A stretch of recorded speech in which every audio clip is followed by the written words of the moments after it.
joining us today. And thank you so much, James, for staying up so late to talk to us. It looks like bright daylight in Florida. Okay, so just a quick intro before I pass the reins over to Kurt, who's chairing this session.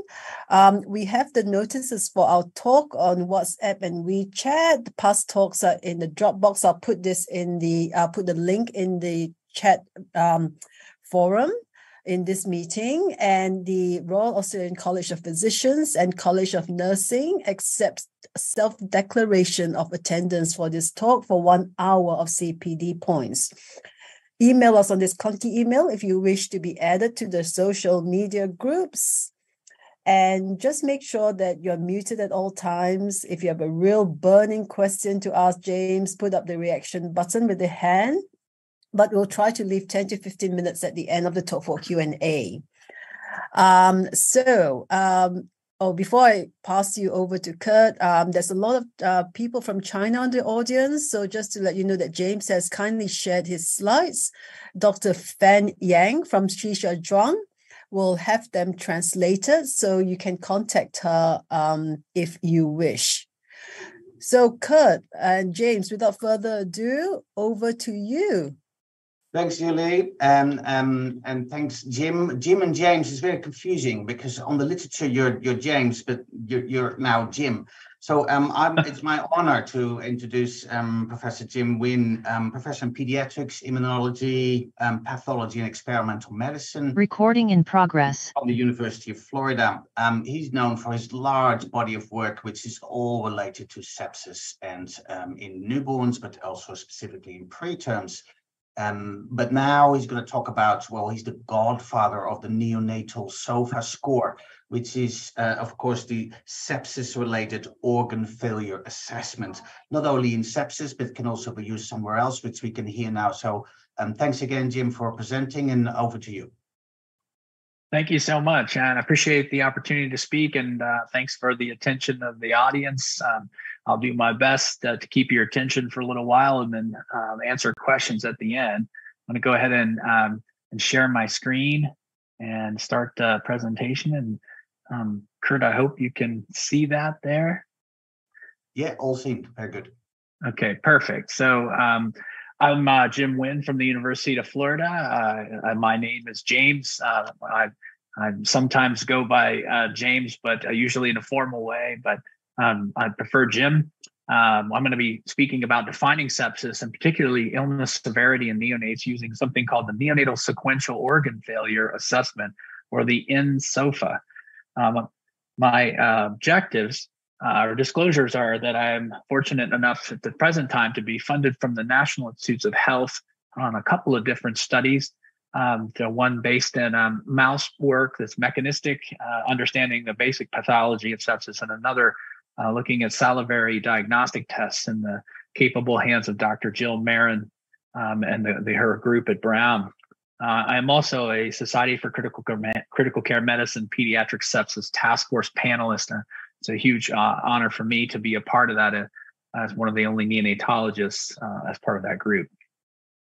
My objectives today are going to be to discuss the concept and application of a sequential organ failure assessment, or SOFA.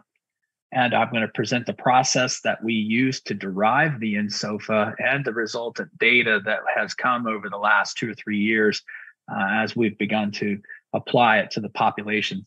Then hopefully tantalize you a bit with some of the things that are coming for the future. So a SOFA score, or a sequential organ failure assessment score, was developed back in 1998 by Vincent et al., and with the intention to quantify organ dysfunction for better classification of patients with sepsis so they could be studied easier and more effectively. But pretty quickly, they realized that organ failure was not just for patients that had sepsis, and they applied it to patients that had trauma as well. And then yet another couple of years elapsed, and finally they realized that all of the patients in the ICU could benefit from this level of stratification based off of organ failure. And I just draw your attention to the increasing impact factor of these manuscripts as They moved from an isolated population of patients with sepsis to those with trauma, and then finally to the entirety of the adult ICU. Now, sepsis, in particular, is defined as a life-threatening organ dysfunction that's caused by a dysregulated host response to infection. And this was the most recent consensus definition that dropped in about 2016. And this organ dysfunction was substantiated by the sequential organ failure assessment. It was associated with an increased risk of death or ICU admission. The SOFA score itself is made up of 6 different systems with a score range from 0 to 4 for a total score of 30. And as you can see, the systems are respiratory, coagulation, liver, cardiovascular, central nervous system, and renal. And each of these scoring systems has a ratio for a partial pressure of oxygen over a fraction of inspired oxygen, or the level of support that's associated with those. In this case, positive pressure is considered support in the form of continuous positive pressure, BiPAP, or non-invasive positive pressure, and of course, anything that had a mechanical airway. The coagulation score was represented by platelets in the thousands there, total bilirubin. And then on the cardiovascular score, you can see mean arterial pressures, and then the use of specific inotropic or vasoactive drugs, although arguably somewhat limited considering today's use of vasoactive inotropic drugs. And the Glasgow-Coma score, and then the kidney function. But pretty quickly, you can see that none of these are weighted, and one might expect that there was a greater impact of disease across the board. Also, you may recognize that it would be pretty silly to use bilirubin within a neonate, especially a newborn infant, where many of them will have a bilirubin greater than 12 within the first 3 days of life.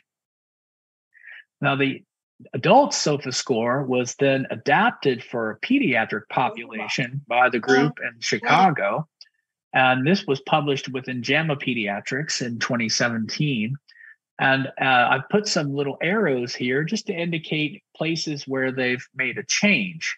In the case of the respiratory score, they added in the use of an SpO2, or peripheral oxygen saturation ratio, to the fraction of inspired oxygen, on the basis that not everyone in the ICU has an arterial line or has an arterial gas. This allowed a lot more continuous measure and a lot more frequent measures.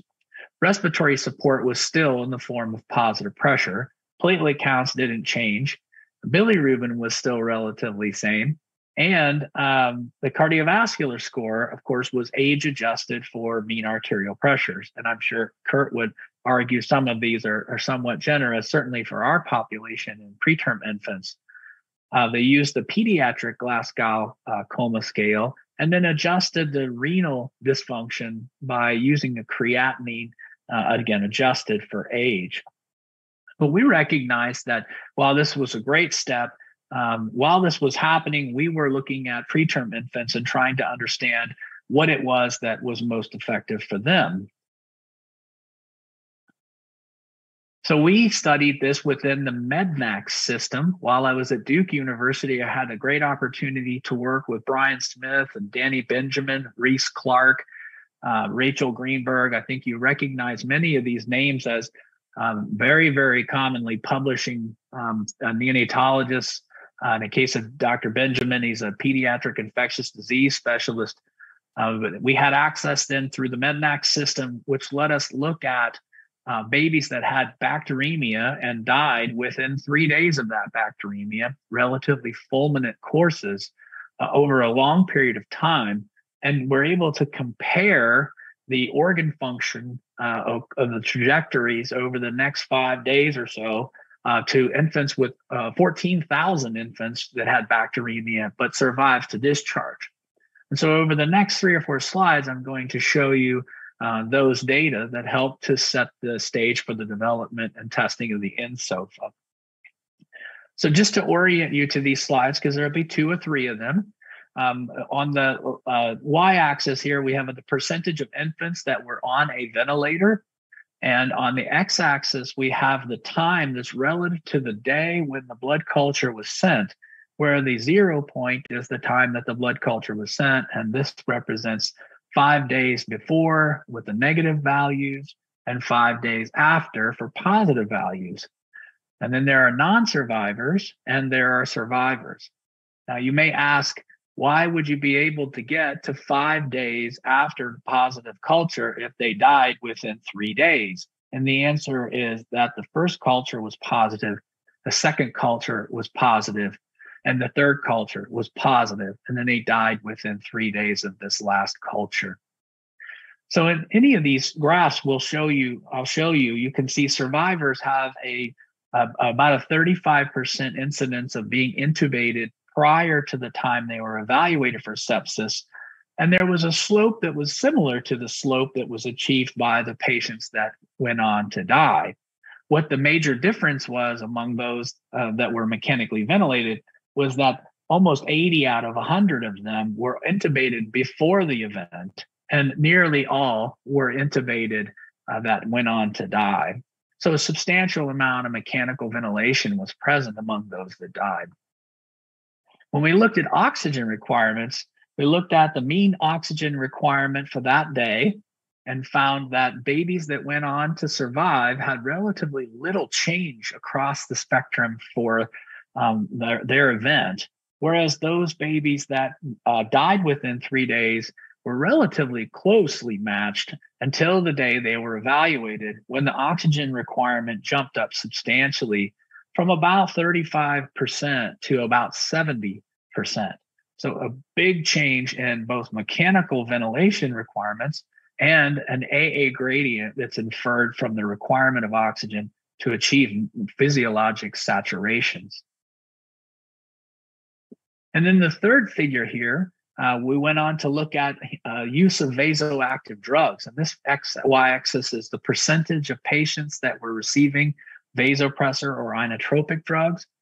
And I hope you'll appreciate that the survivors were, not surprisingly, manifesting very low frequencies of shock across the board.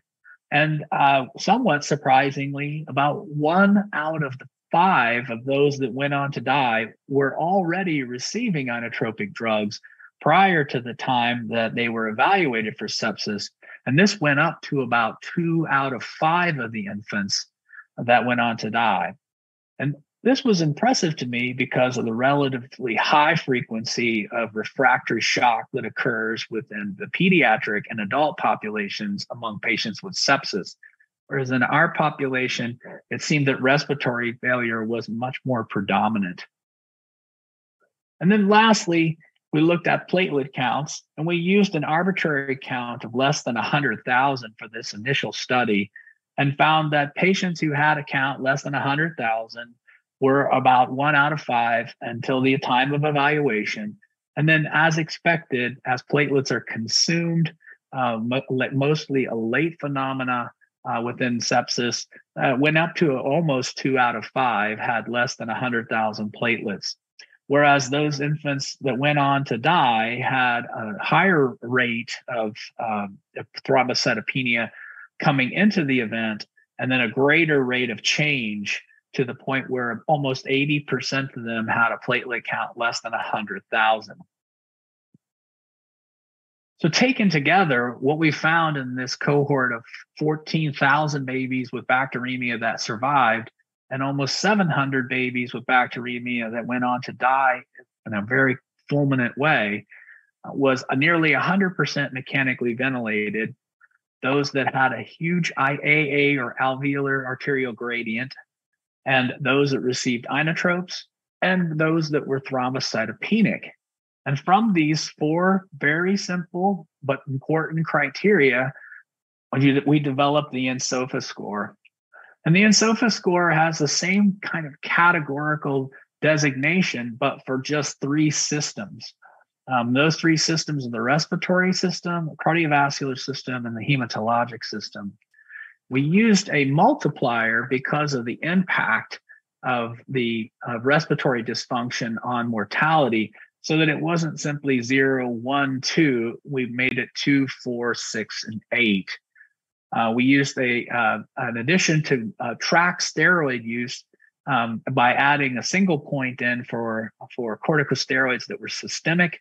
As I think Kurt would agree, we find often that if corticosteroids are started, the utilization of inotropic and vasoactive drugs may diminish over the next 8 to 12 hours. And although we're no longer on those drugs, we are now on steroids. And so we wanted to track those things. And then we set a requirement for 1 inotrope or 2 or more inotropes. Quite simple, but in the aspects of sepsis where the severity and presence of shock were not predominantly tracked in publications, we reasoned that this was a nice step forward. And then lastly, we used the same types of platelet cutoffs to be able to track thrombocytopenia. Now, I'll pause on this slide. This is the website. If you were interested in using the nSOFA calculator, there's a QR code there that you can scan for your phone or your iPad. And what you would do is go to this website and simply indicate whether your patient was intubated and whether they were receiving systemic steroids, the saturation that is on the monitor in front of you. For example, maybe might be 91% saturated, the fraction of oxygen that they're receiving, for example, 0.3, 30% oxygen, the number of inotropes that they're currently receiving, and the last platelet count that you have available. And then you calculate the score by clicking the bottom and the bottom left. And this way you can see what your patient's score is. But mostly this is about tracking patients so that we can understand the severity of illness and classify them more effectively. This is not a sepsis test as much as it is an opportunity for us to be able to appropriately classify babies. We built the nSOFA right into our version of EPIC, where we can look at the unit and sort our patients. In this case, our census was quite low when I snapped this, but we usually have somewhere between 60 and 70 patients. And so very quickly coming onto service or onto call, we can sort the unit and understand who is sick and who is not sick very quickly, as opposed to walking around the unit to try to find all the different babies that we might need to pay attention to. So the fellows and trainees, nurse practitioners, nurses, all really like this feature where we can sort patients. We also built in the vasoactive inotropic score, which I won't talk about today, but is a great metric to understand the use of hemodynamic drugs such as vasoactives and inotropics. When we have the score in EPIC, you can hover over the number, and with that explodes a secondary rectangle that gives you the component scores. So this gives you an idea of whether that score of 6 is predominantly respiratory score or is a combination of different scorings. So you have a better idea not just of their illness and as a number, but what components may be contributing most significantly to their illness. We also have a view within the flow sheet that allows us to track this so we can see where a patient has been and where they're going. And I think this is particularly useful when we look at it in the accordion view, as you can see here for a patient where they were relatively stable with a mild amount of thrombocytopenia and the use of corticosteroids until a specific time point here where things began to change for them pretty substantially within the respiratory component. And this patient actually within 10 hours went from very, very stable to dead. And so we record the nSOFA every 15 minutes, tracking this, allowing us to be alerted if something is changing. Oftentimes oxygen's concentration may be increased. And when a big, busy unit may not know that it's happening until you're presented with a patient who's pretty significantly ill. We've got the nSOFA instituted in many different centers, and this is one of the center's reports from Vanderbilt. YLIRify has added a couple of features where that you can determine whether this baby's ever been sick. And so it's a really great feature for us to know what the kind of scores that the baby might have had in the past and when that score was, with the option to explode through a hyperlink the entirety of their hospital course to see the topography of their critical illness. We've studied this now in over 20,000 babies. We started with the initial characterization of the score after looking within the MEDNAX cohort of about 15,000 babies. We then looked at a cohort here at the University of Florida with around 100 babies, and then got together with a group, 7 different centers, and we looked at late onset sepsis, late onset bacteremia, and I'll present that data here. I've worked with the groups at Virginia that has used the HERO score to determine the impact of these 2 monitoring systems to capture kids and to track them. We looked with the group in Chicago that developed the pediatric SOFA score at all-cause mortality. And the last 2 manuscripts were ones published in the American Journal of Respiratory Critical Care, where we focused on the extremely low birth weight infant, and a study that was focused exclusively on necrotizing enterocolitis. So over the next few slides, I'll take you through some of these studies and what we found. So the first study was a multi-center study. It was all retrospective data collected from 7 different centers, around 700 patients. And I'll orient you to these graphs. You'll see these again and again. You may recognize on the x-axis the time point of 0, and then the time points after sepsis or after the blood culture was sent. And then, of course, the time points that preceded the evaluation. The nSOFA score is shown on the y-axis, and these thicker bars represent the median values, and the plots that are shown are called violin plots that are like a snake that has eaten something. Where the data is most concentrated is where those areas are thickened. So like this area has a lot of data points at this particular location. What I hope you'll take away from this graph is that, like we saw in the MEDNAX groups, that the babies that went on to die were sicker before the evaluation, but had a significant change at the time of evaluation that was sustained among those that went on to die, whereas the babies that survived had very little change and were not as sick as those that went on to die prior. When we looked at an area under receiver operating characteristics curve using the nSOFA score at the time of evaluation, and then 6 hours later, and then 12 hours later, we found really solid area under the curve for predicting the risk of mortality, again, with the goal of trying to stratify patients so that they can be more appropriately categorized for study. Now, there's no point to try to understand this graph. I put it up to try to illustrate what you experience at the bedside, what I experienced at the bedside, and that is that sepsis is a complex disease. It is not a static disease. And I've organized these by the worst nSOFA score at the time of presentation to the best score. So the increasing blue at the top and then gray at the bottom means these were the babies with the highest scores among the survivors. And you can see, looking to the left and to the right, that there was a lot of variability as those babies went up and down in their course, but many of them were relatively static. As compared to the non-survivors, in this case, there were very similar distributions. Again, a little bit sicker before, but a lot more severity of illness at presentation. And in these areas where there are black cells, that is a baby who died prior to that time point, just illustrating that most of sepsis mortality occurs very quickly within the first 24 and 48 hours.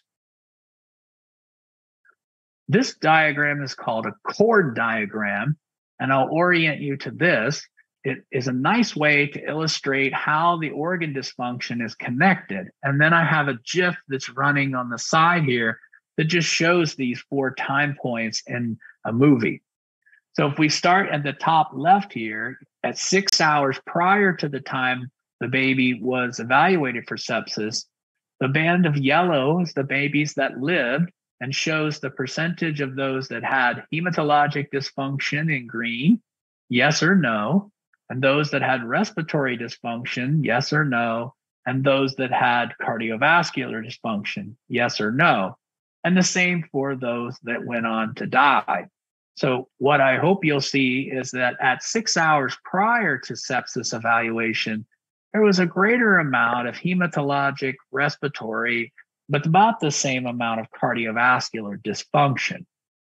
At the time of evaluation, there was far more hematologic dysfunction and respiratory dysfunction, and now cardiovascular dysfunction is beginning. And as we move through these time points at 6 hours here in the bottom left and 12 hours, what I hope you'll see is shown in this movie, and that is the patients that go on to die have an increasing band of hematologic dysfunction, an increasing band of respiratory dysfunction, and a dramatic change in the amount of hematologic dysfunction that they experience compared to babies that go on to live. Very little hematologic dysfunction, relatively static respiratory and hematologic dysfunction. Now, it would be easy to say that this works because the babies that go on to die are simply the smaller, less mature babies and have higher scores. But we looked at those babies that were 24 weeks or less in this cohort. And this was a substantial number of babies, over 200 infants, and found very similar area under the curve at the evaluation plus 6 hours and plus 12-hour time points. We also separated the analysis into gram-positive bacteria and gram-negative bacteria to address the question of course, gram-negative bacteria are associated with a greater risk of mortality, but when you control for critical illness, it becomes very clear that it's about the same, and the pathogen isn't the part of the path to death as much as it is the effects of that pathogen and the development of critical illness. We separated this analysis by male and female. And in all of these sub-analyses or restricted analyses, we found very similar area under the curve. Now, the next slide is very busy, and I'll take you through this. But what I would like to illustrate to you is that sepsis is a disease that is clearly not binary, yes or no, as we many times adjust for this in studies. When we do clinical trials and we adjust for the presence of late onset sepsis, it's done by saying you had sepsis or you didn't have sepsis. But sepsis is affected, and I hope I've presented data to show, by so much more than just you had a positive blood culture or not. The severity of the disease is going to be determined by the pathogenicity of that organism, which organism you're infected with, which primary organ system was the start, whether it was disseminated, and then the level of the host's response, including the baseline that we come into the infection with, and then the timing of these kinetics. You can imagine how complex this is when someone sends a blood test and says, this diagnostic test is great or is not great based off of the presentation time. So you can imagine the acute phase response happening somewhere in this first 24 hours. But look at the complexity of these cases that are off to the right. Every one of these cases, every line represents a patient that recovered Klebsiella pneumoniae, a specific bacteria from the blood. All of them started with different levels of critical illness prior to the time when their blood culture was drawn that became positive. And this is why this disease is difficult to manage and to study, because of this chaos. Babies that have almost no change in critical illness that go on to survive. Babies that have substantial change with rapid resolution and effective therapeutic interventions. Babies that have a moderate amount of critical illness that might be sustained. And then babies that have substantial changes that are life-threatening and that sustained for 4 or 5 days. And they don't die, but they have substantial injury. And compare and contrast that to those that went on to die. And what you see is a near ubiquitous climb in organ dysfunction until you reach a certain point. In this last patient's case, the baby developed necrotizing enterocolitis totalis. And so their score dropped as they went to the operating room and had piece of the dead bowel removed, but they died because of the severity of injury. So very complex, not a binary adjustment. The next study we did was to look at 20,000 kids at all-cause mortality and just use the maximum SOFA score within the first 28 days, a very common metric within the pediatric and adult ICUs. And we found there was excellent area under the curve for all of the babies, even within 24 hours, to say that the higher scores were associated with a greater risk of mortality. And this held water. This was good for all of our different weight cutoffs, except the smallest babies. And when we did an analysis of this, we found that there were differential pathways where families decided to redirect care if there was a severe intraventricular hemorrhage, and the baby did not go on to receive the type of intense critical care that a larger or more mature infant might have. But what this study really revealed was that across 3 sites, over 12,000 babies taken care of over a decade by these 3 centers, most of them had an nSOFA score maximum of 0. And the mortality of those babies that had a score of 0 was 0.1%. So from an engineering standpoint, if we could take 60% of the noise out of a system, it would be a huge advance in our ability to get to precision. So this offers us a great opportunity to stratify patients. We next looked at necrotizing enterocolitis and did a similar analysis where we did 5 centers and about 250 babies.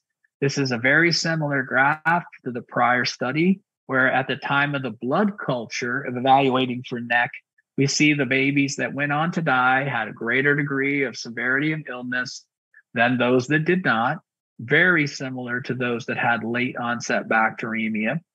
And the area under the curve was really pretty good, especially after 12 hours.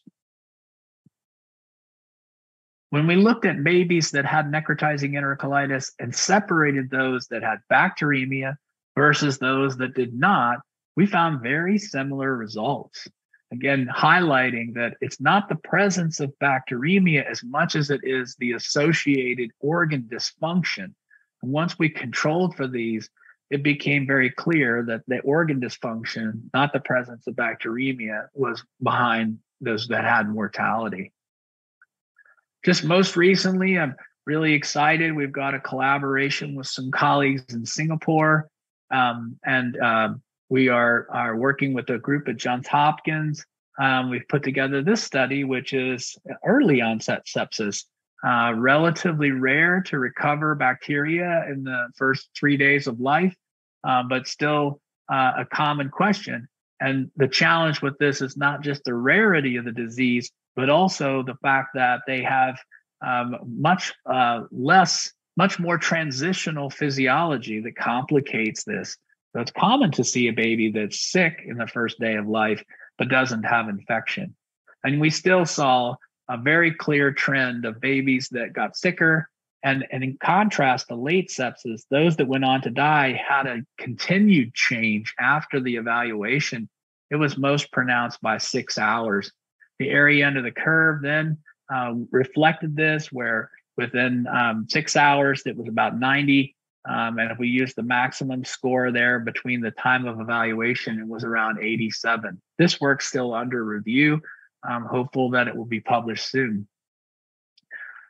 And then lastly, we covered those infants that were extremely low birth weight and less than 29 weeks. This is obviously a very high risk population. And we had the advantage of having our entire electronic health record at our disposal. I took classes, I learned how to use R so that I could write code. And I worked with our CTSI to develop the data set on these babies. Actually, I ran the code on the entirety of about 10,000 admissions. We looked specifically at these 436 inborn infants over about a 9-year period, and we calculated the nSOFA every hour from the time that they were admitted to the NICU, again, all inborn, until they either died or went home. This is over 5 million data points and really granular analysis to track babies and how they move through the first few weeks of life. I'll orient you to these graphs. For the most part, what we see is the nSOFA score on the y-axis and time on the x-axis. On these bar graphs on the left, you see non-survivors, babies that died in blue, and babies that lived in black. These are median values with the quartiles as a range. And what this represents is that at any given hour, this is what the ICU looked like for those patients. So at this hour, I was looking across the unit and seeing mostly scores of 1 and occasionally scores of 5 or 6. And so right away, within the first few hours of life, those infants that were going to go on to die were clearly separated from those that were not. Again, it would be easy to say those are the smallest babies. And so we separated those out that were 24 weeks or less and survived and plotted them right next to the other survivors. What I hope you'll see in here is that when we look at early mortality, the babies still are separating even from the 22, 23, and 24-week infants.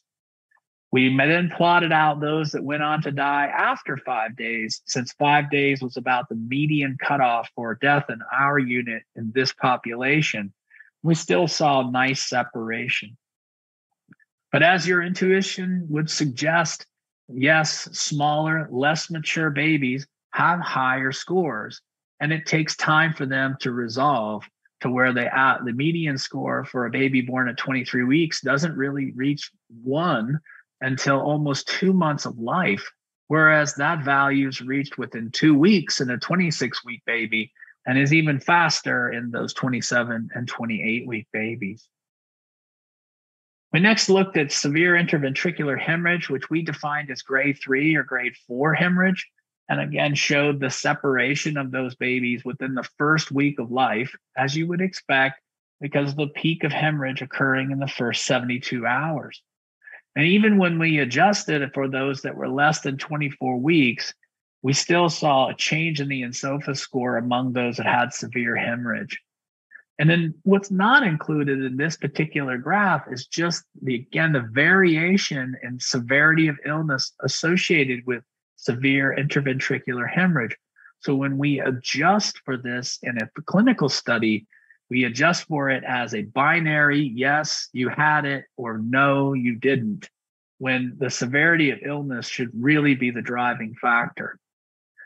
The last two things we looked at were BPD, and we used the Jensen definition of BPD, the oxygen and support requirement at 36 weeks. And I added on a discharge on oxygen just to make sure that I was capturing the most severe patients. And what I hope you'll see here is the patients that were going to develop BPD were clearly separated even in the first week.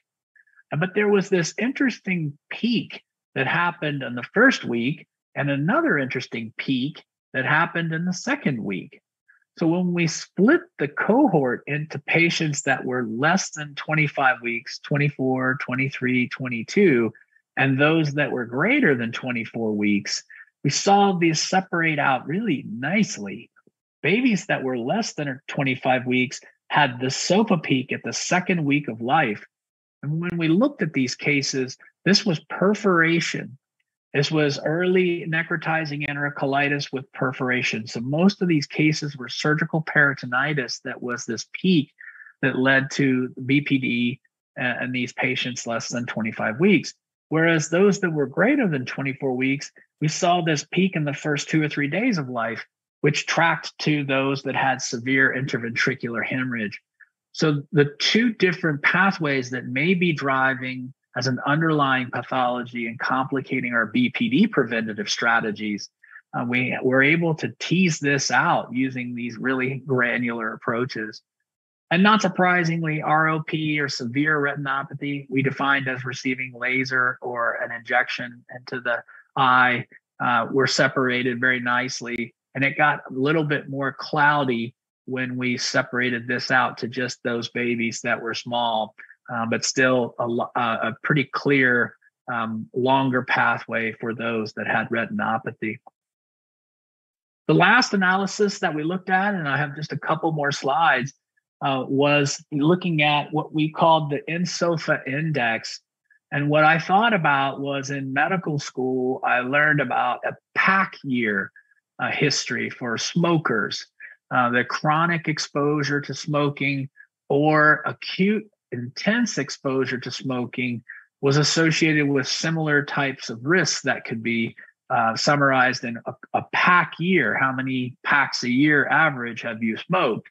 And I wanted to capture this by capturing how, on average, sick were you during your hospitalization. So we took the average sickness by taking the number of SOFA scores over a month and dividing it by the number of weeks.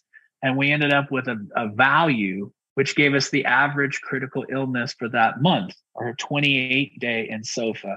We also did one for a 60-day SOFA.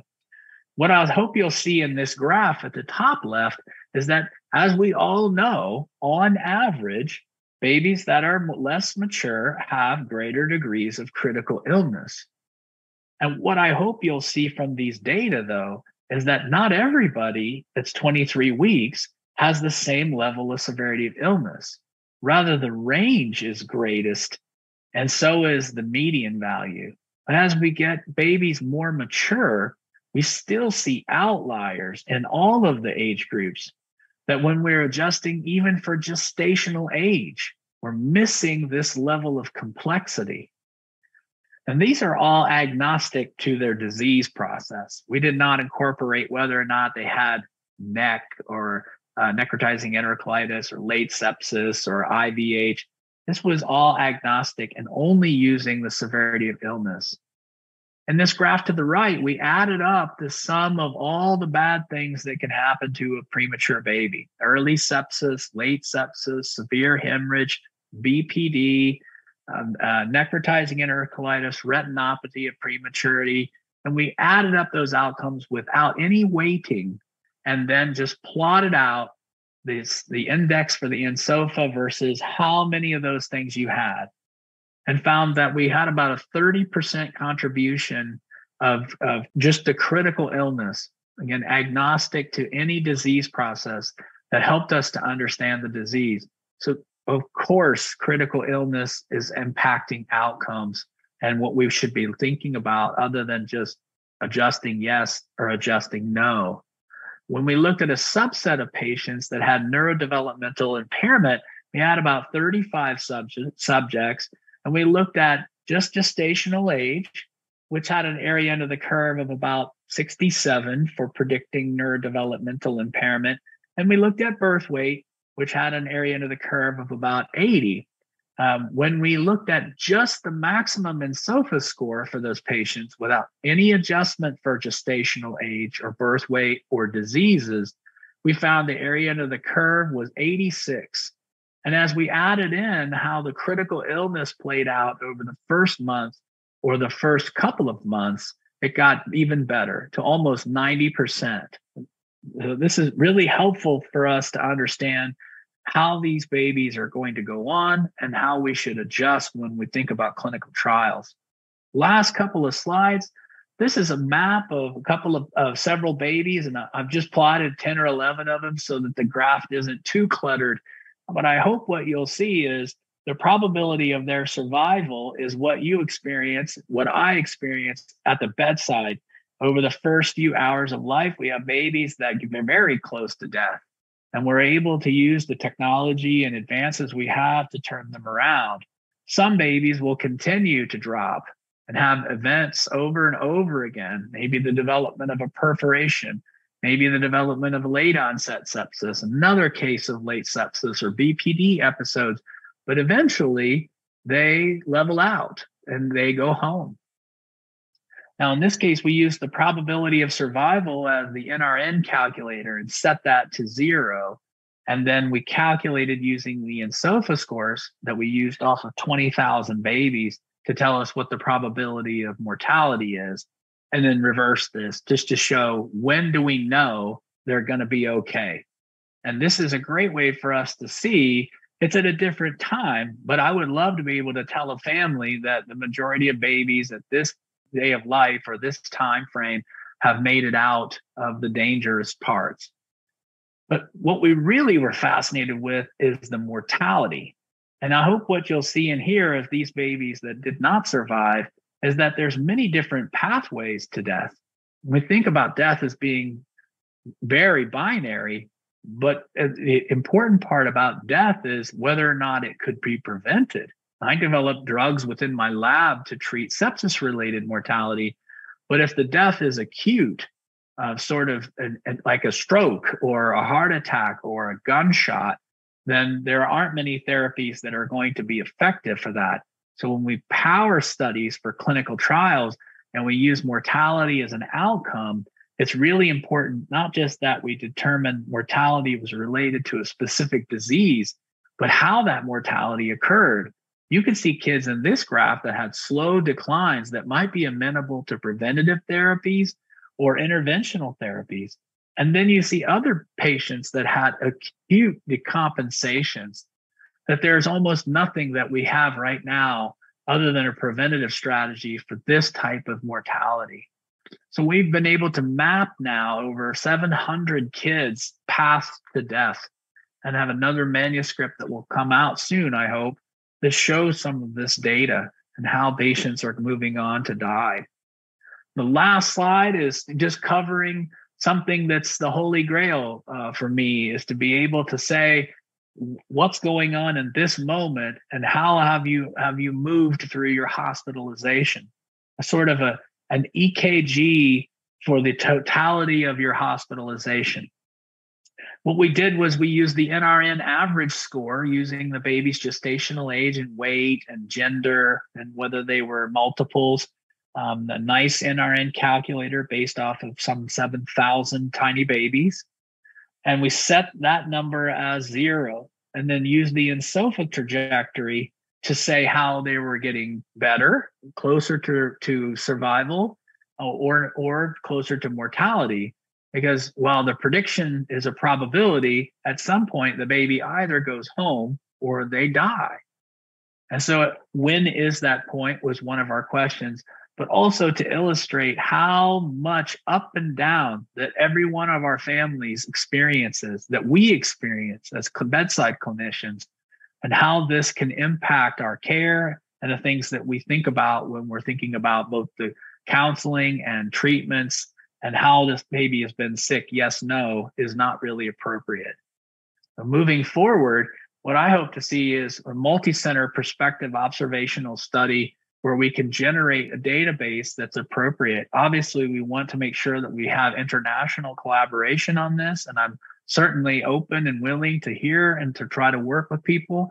We don't have to have all the data, but that would be great because it would allow us to look at things much more detailed than we've done in the past, where we might have 10, 20 variables instead of having like what I have now, which is 2,000, 2,500.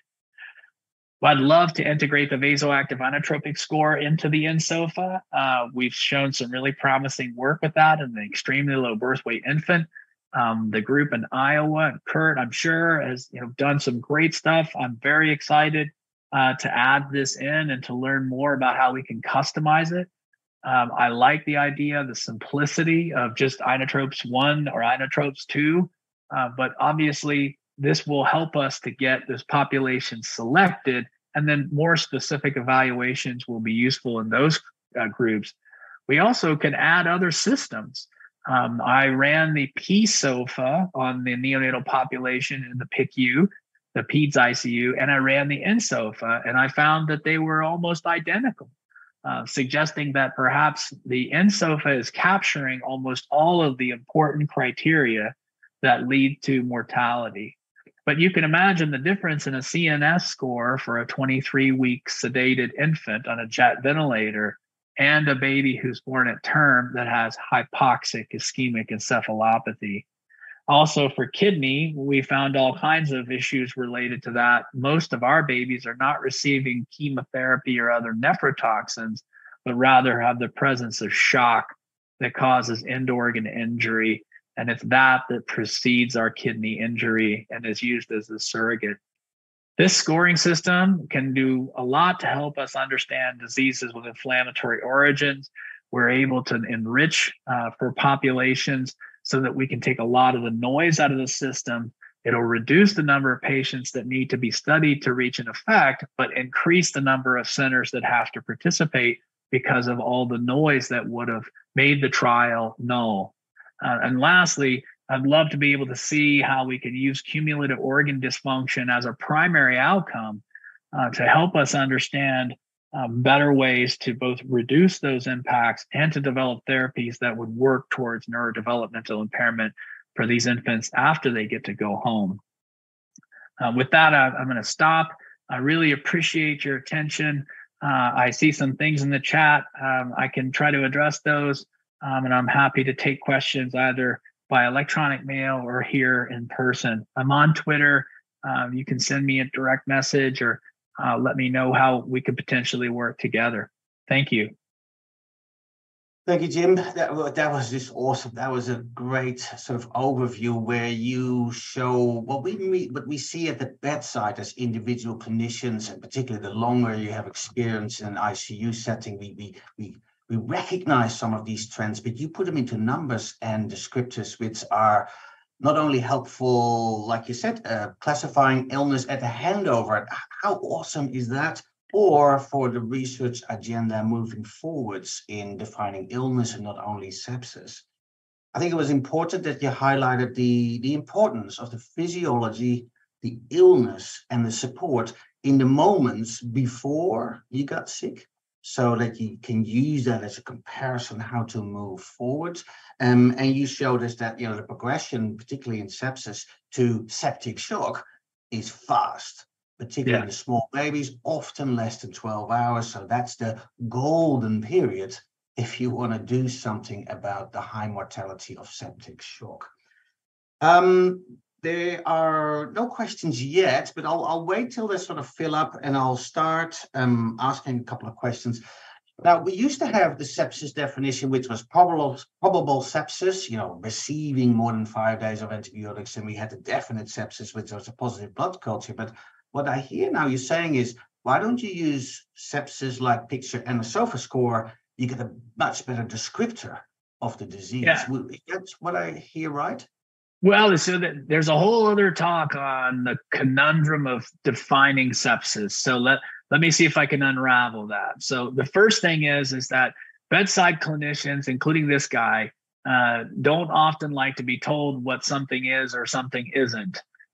What we do want, though, is some great test that really helps us, and we want an amazing drug that can save a life. So those two things, though, are very dependent on setting parameters.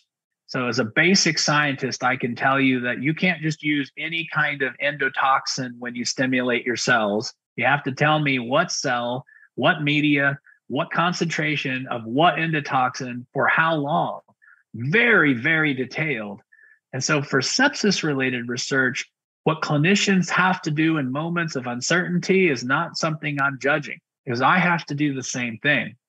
But for scientists who are studying this disease, we have to raise the bar.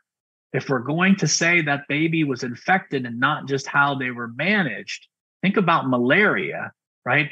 We suspect malaria. I mean, that would be hilarious. We don't do that. But the greatest example within our subspecialty is chorioamnionitis, which is often called and hardly ever present. Even when we look at the histology, we don't see the correlation between the clinical indicators and the actual disease by pathology. It doesn't mean our obstetric colleagues aren't doing a great job. That's not the stones I'm throwing. It's a matter of we don't know in that moment. But I do 2 years later. I have all the data and I have the inflammatory biomarkers.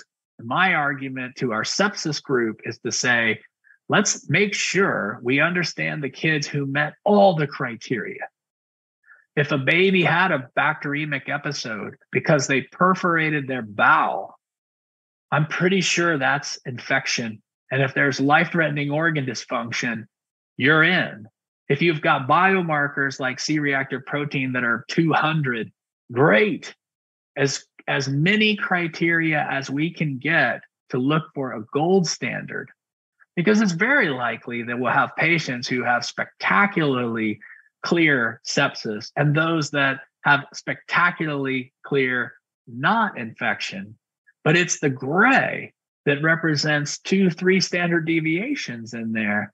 And that's the complication at the bedside. So if we're ever to have studies that delineate those populations and give you those diagnostic, prognostic, and therapeutic options, we have to make them clear, and we're not.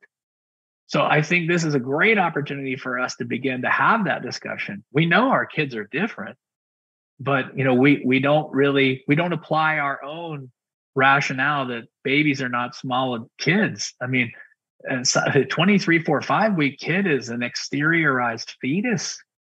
And it's a completely different physiology, as everyone on this call is aware of.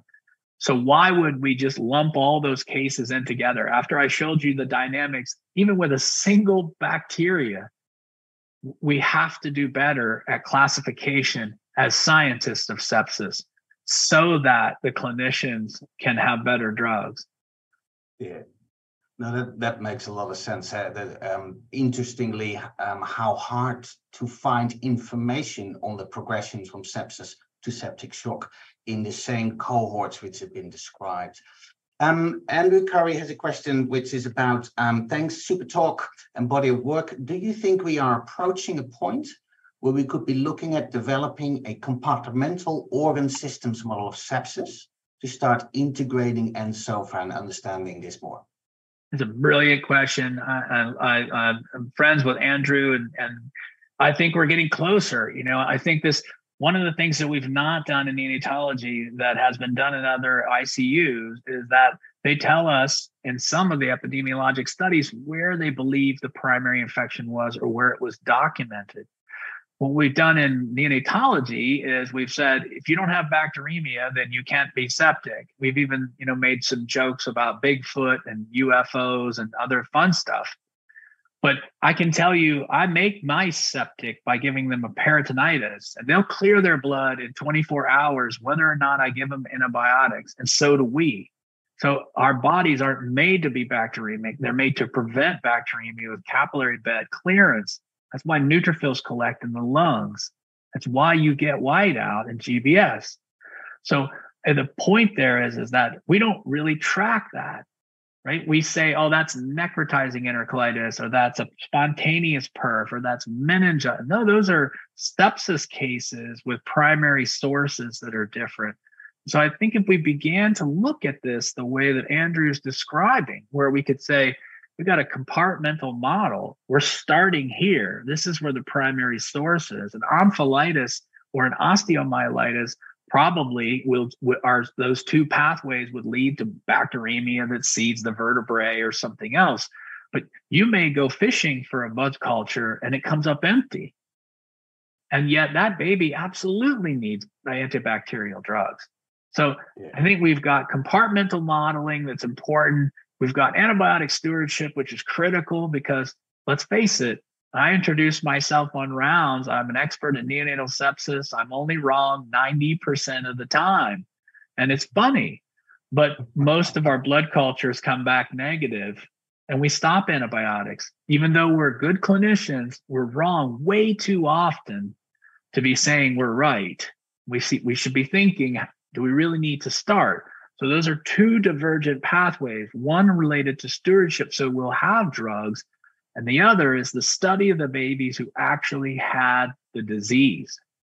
So yes, to Dr. Curry's comments, I think it's really important to be able to look at different compartments, but that we have to have the data to do that. And then the certainty, how certain are we? Well, there's two short questions here related to that. And as of course, it's being started in the 80s, I think, the CRP. How accurate is it? Should we use it? Should we just, I don't know, not use it? So I've heard so many things. So let me just say, like, C-reactive protein was discovered right after World War I. And it's a little discouraging that the test is 100 years old and we still don't know how it works. But what I understand about C-reactive protein is that it's agnostic to the pathogen. It doesn't have to be a bacteria. It can be a virus, a parasite. It can be a fungus. So that's the first thing. The second thing is that, like resident physicians, they take time to become faculty. So judging them as an intern and saying you're never going to be okay would be inappropriate, because we were all there. And so we don't give the acute phase response time, because we want to send a test when we think that sepsis is present and then have it be positive. So studies that were done in the 80s, I had hair to my elbows in the 80s. Look at this. That's a long time. So studies that were done in the 80s showed trends that where C-reactive protein doesn't reach its peak, it doesn't even really rise until about 12 to 18 hours after a stimulus. So if your baby dies in 12 hours, you never even had time to make it. That doesn't mean the test is bad. I'm not a fan of C-reactive protein in the sense that it's my best friend. I like to use it tomorrow to ask, was I right today? Tomorrow, if I go looking for my inflammatory marker that's agnostic to pathogen and goes up 1,000-fold when there's a stimulation, and it's not elevated, I don't have biochemically supportive evidence that I'm correct. And that gives me pause. Again, uncertainty, sure. But if this was a urea cycle disorder and you sent an ammonia and it was normal, you'd stop. And then you'd move on to a different diagnosis. I understand why people use antibiotics, but it's not CRP's fault that it's not elevated. Look for another reason that's not infection. And if you still believe they're infected, send it again in a day. And if it's still not elevated, why would you not consider that we're wrong? And I think that's the best way to use C-reactive protein. Procalcitonin, similar, not the same acute phase response based off of stress. Kids that are newborn, have procalcitonin levels that go home, go to the room with their parents, have procal levels that are like you and I in septic shock. And so, birth is stressful, and they have the biochemistry to prove it. I think we should use the acute phase reactants intelligently. That's the only thing That's an excellent explanation and summary. Look, at this is 2:05. I could talk on forever. There's some more questions in there, but I will direct them sort of straight to you. And we will certainly going to relate and talk about some more things. Julie, are you going to put up the slides with the QR codes, or are you there? Or probably it's me. Yes, I am. I thought that was your job, mate. Okay, Jim, thank you so much for this wonderful presentation. There will be a recording, and other people can join in. Thank you again for presenting. It's very much my pleasure. Jim. Thank you so much for having me. Yes, have a good sleep. You bet. Thank you. All right, bye, everyone. Good day. Als je... Is that... Recording stopped.